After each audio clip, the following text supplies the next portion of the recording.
आप और मैं जानते हैं कि विधानसभा का चुनाव सर में है। 5 तारीख को यहाँ वोट पड़ेगी। ये वोट को आप बहुत दिनों से लेके आए। जब भी चुनाव आता है विधानसभा लोकसभा का, आप अपनी वोट का प्रयोग करते हैं। अगर सवाल ये है कि आप वोट देते क्यों हैं और वोट से क्या बदलाव होता है। अगर आप वोट नहीं दोगे तो क्या होगा, और अगर वोट को सही व्यक्ति को दोगे तो क्या होगा, ये 3-4 चीजें मुझे आपको बतानी है। बाकी आप घर परिवार चलाते हैं, आप बड़े समझदार लोग हैं। पहली बात ये कि आप वोट इसलिए नहीं देते कि जिसको वोट दी है वो आपके घर में बैठ के आपकी बातें सुनेगा। आप वोट उसको इसलिए देते हैं कि जो समस्याएं आप उसके सामने रखेंगे, आपके क्षेत्र की, आपके परिवार की, आपके विकास की, आपके योजनाओं की, तो वो विधानसभा में जाकर उस समस्या को उठाएगा और आपकी उस समस्याओं का हल करा के देगा। इसलिए आप वोट करते हैं। दूसरा, अगर आप वोट नहीं करोगे तो इस देश में लंबे समय तक वोट का अधिकार सब लोगों के पास नहीं था। जब वोट का अधिकार बाबा साहब ने दिलाया, उससे पहले चंद पैसे वाले लोग वोट का अधिकार रखते थे। जब बाबा साहब ने वोट का अधिकार सबके लिए मांगा तो कोई कहता कि ये दलित, पिछड़े, किसान, कमजोर वर्ग के लोग वोट के अधिकार का क्या करेंगे, ये वोट लेके कहां जाएंगे, ये वोट किसको देंगे, ये कुर्सी में क्यों बैठेंगे।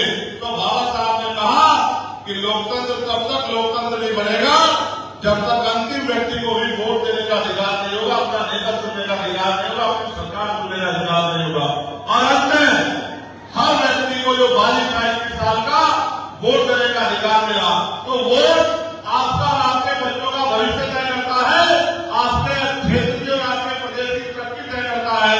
और अगर वोट आप नहीं दोगे तो सरकारें नहीं बनेगी, और सरकारें नहीं बनेगी तो अंतिम व्यक्ति तक जो भौतिक सुविधाएं पहुंच रही है वो सुविधाएं नहीं पहुंचेगी और लोगों की जिंदगी आसान नहीं बनेगी, परेशानियां खड़ी हो जाएगी।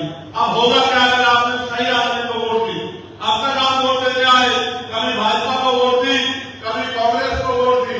भाजपा को वोट दी तो उन्होंने किसानों के खिलाफ कानून बना दी, किसानों को आवाज उठाने में लाठों से पीटने का काम किया। कमजोर वर्गों ने अगर अपने हितों की आवाज उठाई तो उनको कुचलने का काम किया। नौजवानों ने आवाज उठाई, रोजगार मांगा तो उनको पीटने का काम किया। पहलवान बेटियों ने जुल्म के खिलाफ लड़ाई लड़ी तो पहलवान बेटियों को घसीटने का काम किया। यहां तक कि अगर महिलाओं ने आशा, आंगनबाड़ी, भोजन माता, अगर किसी भी कर्मचारी ने पेंशन के लिए, वेतन वृद्धि के लिए आवाज उठाई तो उन्होंने उसको कुचलने का काम किया। और आपकी वोट लेके और प्रदेश को लूट के भ्रष्टाचार के गड्ढे में धकेलने का काम किया। यहाँ तो यहाँ मैं अम्बाला शहर से आया हूँ, आपको जानकर विश्वास नहीं होगा, 1.5-2 फीट पानी 1.5 घंटे की बारिश से भर गया है। पूरा शहर परेशान हो रहा है। बहन बेटियां घर से नहीं निकल पा रही, स्कूल गए हुए बच्चे घर नहीं पहुंच पा रहे, जाम लगा हुआ है। और कब, जब वहां के मंत्री जी परिवहन मंत्री है और 5 साल से विधायक हैं और पिछले 5 साल में विधायक थे।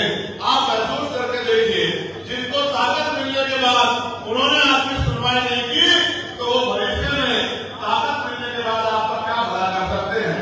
दूसरी तरफ कांग्रेस के लोग हैं, आपने उनको भी वोट दी और वो भी वोट लेके उनके यहाँ के जो अलग चलन है, ये जान के तो मुझे बड़ा आश्चर्य हुआ कि यहाँ पर्ची खर्ची की बात होती है कि अगर आप वोट दोगे कांग्रेस को तो नौकरी जाएगी रोहतक में, और नौकरी जाएगी रोहतक में तो यहाँ जो जमुना नगर के, जगाधरी के, अम्बाला के बच्चे हैं वो कागज तो उनके पास होंगे, पेपर तो देंगे, लेकिन नौकरी उनके घर तक नहीं आएगी और वो पढ़ लिख के बेरोजगार ही रहेंगे। उनका एजेंडा ये है, वो कहते हैं पहले अपना भला करेंगे, अपना घर बनाएंगे, फिर परिवार का भरेंगे, फिर रिश्तेदारों का भरेंगे, और जब इनका भर जाएगा तो पार्टी कार्यकर्ताओं का घर करेंगे। ये दोनों दल अपने अपने बारे में सोच रहे हैं। आप भी अपने बारे में सोचो कि आपके बच्चों का क्या होगा। अगर आपने अच्छे व्यक्ति को मौका नहीं दिया तो आपके लिए कौन लड़ेगा। एमपी एमएलए तो बहुत बन गए, क्या किसी ने आपके क्षेत्र में 2 गद्दे लगे इसकी बात उठाई। एमपी एमएलए तो बहुत बने,